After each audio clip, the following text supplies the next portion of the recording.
"Are you okay?" King Liam asked his princess. They stood on the platform that was on the other side of the door they had just walked through. "Of course," she replied with a large nervous smile. She had been so excited, but now the sight of all the invited young princes made the reality of her father's plans for her more than apparent, and she felt sick to her stomach. They stood there quietly, waiting for everyone to notice them. The ballroom was noisy. Kaysen waved at the musicians. They stopped playing and stood out of respect for the king and the princess. It took a couple of minutes for the guests to notice the actions of the musicians.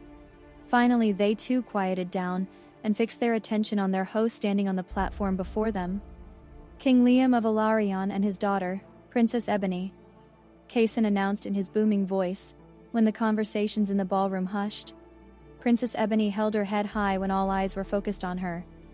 King Liam led her down the few stairs that would lead them off the platform to the ballroom floor. As she scanned the crowd, the hazel eyes of a man in a simple black suit caught hers. Something held her in his gaze. After a moment, he quickly looked away, which unsettled her. She paused.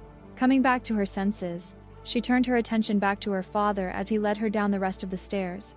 King Liam looked at her in concern. "You seem a little pale," he whispered as they walked together. "I am fine," she reassured her father. "My stomach felt a little queasy. I should have eaten more of the lunch Elsie brought me. I just didn't have an appetite. As soon as I get some refreshments, I will be back to my normal self." She wouldn't admit to her father she had no appetite because she was nervous. They stopped and waited at the bottom of the stairs. There was a long line of people who wanted introductions, besides just the princes that she was about to meet. She frowned when she saw King Bariod standing at the front of the line of nobles waiting for their formal introduction. "Really?" She snickered to her inner dragon. "I can't believe he is waiting for a formal introduction like we have never met before." Nova couldn't believe he was standing there either. "So it begins," she told Princess Ebony. She noticed that the man in black and his two friends hung back away from the eager crowd of suitors. Ebony was thankful that she had talked her mother out of the masquerade ball she had originally wanted to throw. The masks would have hidden some of the hideous features of the princes. The masks would also have hidden the handsome face of the man in black as well. Ebony was so concentrated on herself that she didn't notice how quiet Nova had become. Nova could sense the dragon of the man in black. The dragon's pull on her was making it difficult to hide herself from him, and all the other dragons in the room. The mate bond that had existed centuries ago had a very strong pull that she had to fight against. She struggled to resist forcing Ebony to rush over and throw herself in his arms. She didn't even dare breathe his name in her thoughts. Silently, she calmed herself and steeled her nerves. She mustered all the control that she could find inside herself. "His Majesty King Bariod of Lyson," announced Kaysen. It was all Princess Ebony could do to keep a smirk off of her face as he stood proudly first in line, eagerly waiting for his formal introduction. Ebony had known the older king all her life. Ebony curtsied before him.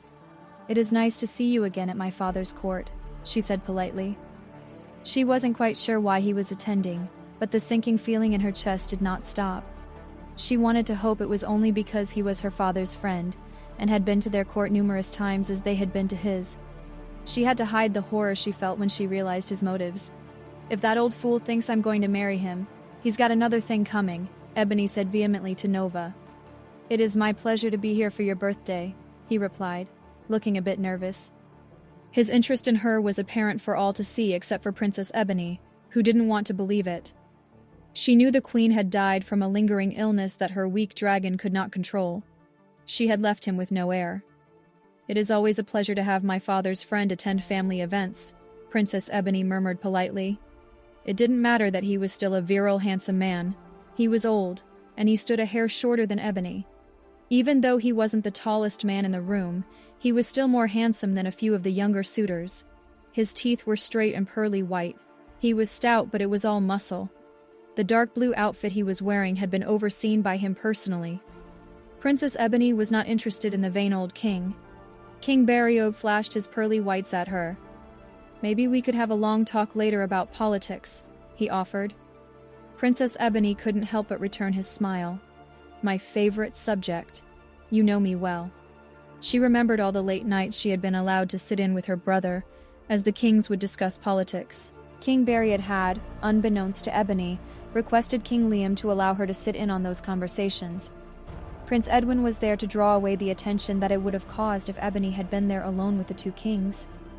What she didn't know was that he was trying to groom her to be his queen even back then. "You should come to Leeson again," King Beriod said, giving her a personal invitation.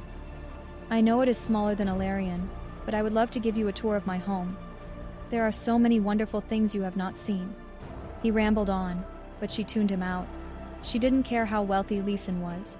All she could think about was the secret he kept that wasn't really a secret. He had too many illegitimate sons running around the countryside. Many were born after his wife had died, but many, many more had been born before she had passed. This was a problem Princess Ebony was not going to deal with. King Beriod reached out and placed the princess's hands into his own. He gently rubbed his finger against her palm. "Gross," Ebony thought, wanting to jerk her hand away. "You have grown into such a beautiful young lady," King Beriod said. "I look forward to finally dancing with you." "Yes, Your Majesty. I feel the same way," Princess Ebony lied. She was thankful as he reluctantly moved out of the way for the next introduction. "Prince Tai of Arcana and his noble companions Alex and Sadev," boomed Kaysan. "So nice to meet you, Your Royal Highness," nodded Prince Tai to Princess Ebony. Prince Tai towered over her. One of the last arrivals to the castle, he had no time to have the suit he had picked properly tailored. It hung on his skinny frame awkwardly. His pants were a tad short. His blonde hair hung above his shoulders, thick and wavy. Blue, intelligent eyes bored into hers. If it hadn't been for the very large nose protruding from his face, he would have been a very handsome man. "The same," replied Ebony. "What a nose," she commented to her silent inner dragon. She didn't notice any of his good features. All she could see was the gigantic nose. Princess Ebony almost giggled. It was so atrocious. As Prince Tai walked away, Kaysan introduced Prince Idris of Drago. He was short, very round and balding. He had chosen the green frilly suit. Ebony had helped her mother design it as a joke. Ebony could tell the seamstress had to add material to the jacket, so it would fit around his belly. The suit was so horrible that even his mother had told her, if any prince chose it, he would not be worth his weight in gold. Ebony had to hold back a snort at the bald, green, frilly, round man. Ebony didn't notice that her father had left her side. She was too busy trying to remember all the details of the princes that she was meeting. "Prince Adrian, the future king of Cyper," said Kaysan. "It is nice you could come back to Ilarion again," Princess Ebony said when she recognized him. He had been to their court a few times before. He was not bad-looking with his short cropped brown hair and brown eyes. He stood closer to Ebony's height than any of the previous suitors. Unfortunately, Ebony could tell he was not holding his mead very well as he slurred through his introduction. "Prince Duro," Princess Ebony said with a smile, before Kaysan could officially make the announcement. The Prince of the Green Isles stood stiffly, barely acknowledging the young princess in front of him. "Princess Ebony," he said softly. His father, King Ferric, was another close ally of Ilarion. King Ferric supplied many of the spices and tropical fruit from his islands to Ilarion. Princess Ebony watched as he walked away. As a child, she had always had a wild crush on him. Prince Duro was swashbuckling handsome. He had already spent 4 years on the high seas as the captain of a ship, and he looked mature and strong. But Prince Duro did not try to hide his arrogance. He was the only one who chose to come across land with one of his fathers, many caravans to Ilarion. He wore a traditional suit from his own country that he had brought with him. He had on a white shirt with large bellowing sleeves, and brown silk pants that were adorned with nothing except whalebone buttons. "Prince Kern of Lari," announced Kaysan.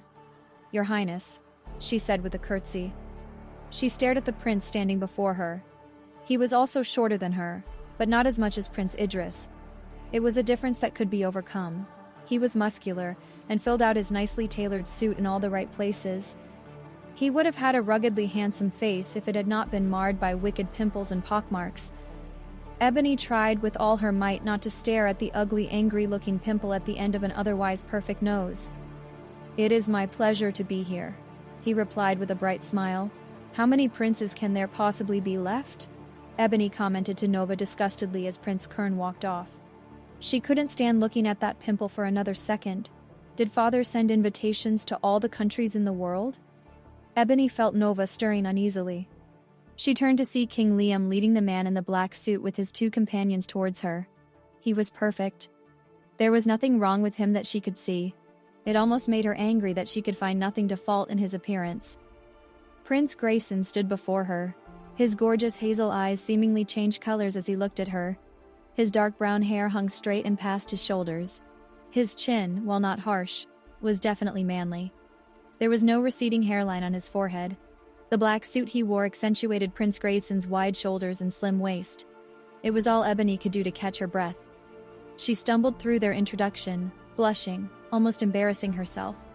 She barely heard his name, or the name of his country. Everything she heard barely registered in her foggy brain. She could not understand the effect he was having on her. It seemed like an eternity while he stood before her, then it all ended abruptly as he walked away. What was that? Ebony hissed at Nova. Nova sighed. A very ancient dragon. You let me deal with my realm and you deal with yours. So you're leaving me to these piranhas on my own, she said miffed, as she felt her inner dragon fade to the back of her mind again. Princess Ebony eyed the rest of the people in the line with disgust. You can handle this. Let me stay hidden as long as possible, Nova demanded from the back of her Hosento's mind. Ebony could not believe her dragon was abandoning her when she needed her the most. She did not know how she was going to get through the night with Nova in hiding.